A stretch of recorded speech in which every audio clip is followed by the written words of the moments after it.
शिमला से बड़ी खबर सामने आई है। जी आपको बता दें, माननीय सदस्य रणधीर शर्मा ने विधानसभा में कानूनी व्यवस्था को लेकर कांग्रेस सरकार पर तीखा हमला बोला है। उन्होंने कहा कि प्रदेश में पुलिस महानिदेशक का पद लगातार खाली होते जा रहा है और कार्यवाहक नियुक्ति से विभाग चलाया जा रहा है। रणधीर शर्मा ने आरोप लगाया है कि डीजीपी के पद पर किए जा रहे प्रयोग प्रशासनिक व्यवस्था को लेकर कमजोर कर रहा है। उन्होंने माफिया राज, बढ़ते अपराध और पुलिस के दुरुपयोग को लेकर सरकार से पूरी विफलता भी उजागर की है। सदस्य रणधीर शर्मा जी।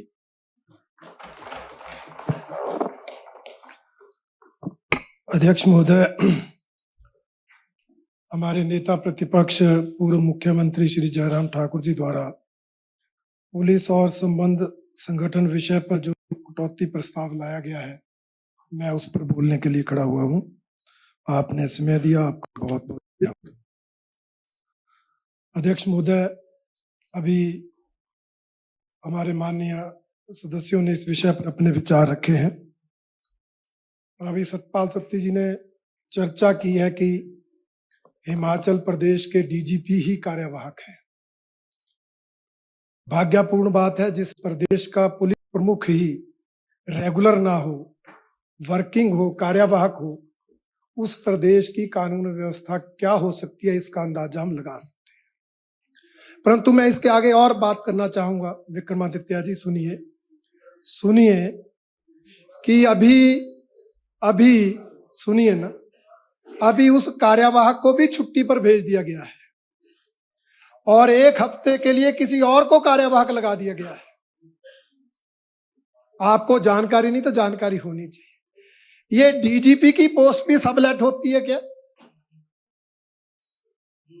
कार्यवाहक को छुट्टी देकर फिर एक हफ्ते के लिए कार्यवाहक, क्योंकि उन्होंने 31 मार्च को रिटायर होना है, इसलिए उनको डीजीपी लगा देना। क्या पुलिस विभाग किसी को खुश करने के लिए बना हुआ? किसी एक व्यक्ति की इच्छा है कि वो डीजीपी के पद से रिटायर हो, इसलिए एक को वर्किंग रखना, फिर उसको छुट्टी भेजना, फिर दूसरे को लगाना? ये कहां की कार्यप्रणाली है? एक ऐसी सरकार है और इस सरकार से हम कानून व्यवस्था की उम्मीद करें तो मुझे लगता है गलती हमारी है। इसलिए अध्यक्ष महोदय, आवश्यकता है कि सरकार जो योग्य सक्षम अधिकारी है उनको इस जिम्मेवारी पर लगे। ये जो एक्सपेरिमेंट है, ये ना डीजीपी जैसी पोस्ट पर होने चाहिए, ना चीफ सेक्रेटरी जैसी पोस्ट पर होने चाहिए। जो योग्य है, सक्षम है, काम कर सकते हैं, पूरी जिंदगी का उनका एक्सपीरियंस है, आपके पास सारा उनका रिकॉर्ड है, उसको देखकर लगाइए। पर जिसको लगाइए उससे काम लीजिए। आप 6-6 महीने कार्यवाहक रखेंगे, उनको पता नहीं लगता है कार्यवाहक ही रिटायर हो जाएंगे।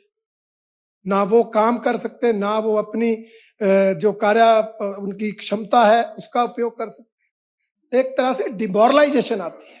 इसलिए अध्यक्ष महोदय, मैं आपके माध्यम से कहना चाहूंगा कि ये जो पद्धति चली है उसमें सुधार किया जाए, रेगुलर डीजीपी लगाए जाए। दूसरा, जो आपराधिक आंकड़ों का हमारे विक्रम जी ने दिया है, उन्होंने पूरे प्रदेश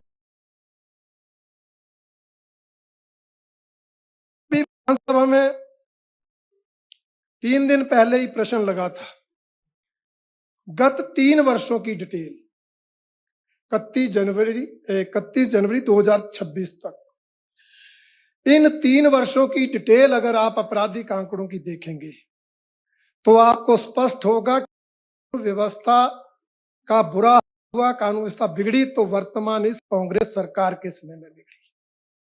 हम देखेंगे कि हिमाचल प्रदेश में हत्याओं के ही, मर्डर के ही 270 मामले दर्ज हुए, बलात्कार के 1096 मामले दर्ज हुए इन 3 सालों में, चोरी के 3032 मामले दर्ज हुए, डकैती के 9 मामले और किडनैपिंग के 1540 मामले दर्ज हुए। इन्हीं अपराधों की बात करें तो 5947 मामले बनते हैं। ये आपका ट्रैक रिकॉर्ड है कानून व्यवस्था का। इसमें नशों वाले नहीं जुड़े हैं, जो हल्के अपराध है वो नहीं जुड़े, जो गंभीर अपराध है, गंभीर अपराधों के ही 5947 मामले आपकी सरकार के 3 साल में दर्ज हुए हैं। ये आपका ट्रैक रिकॉर्ड है। और मैं अगर बिलासपुर की बात करूं, हमारा छोटा जिला है, उसमेमें ही मर्डर हत्याओं के 16 मामले दर्ज हुए, बलात्कार के 58 मामले दर्ज हुए, चोरी के 263 मामले दर्ज हुए और अपहरण के जो है, किडनैपिंग के हैं 75 मामले दर्ज हुए। ये हर जिलावार इस प्रश्न में डिटेल आपके कार्यकाल की आई है। तो जो पोल खोलती है कि आपके सरकार के समय में इस विभाग की ओर अनदेखी की गई, इस विभाग के अधिकारी कर्मचारियों का दुरुपयोग किया गया और अल्टीमेटली असर जो है प्रदेश की कानून व्यवस्था पर पड़ा और आज कानून व्यवस्था इतनी बिगड़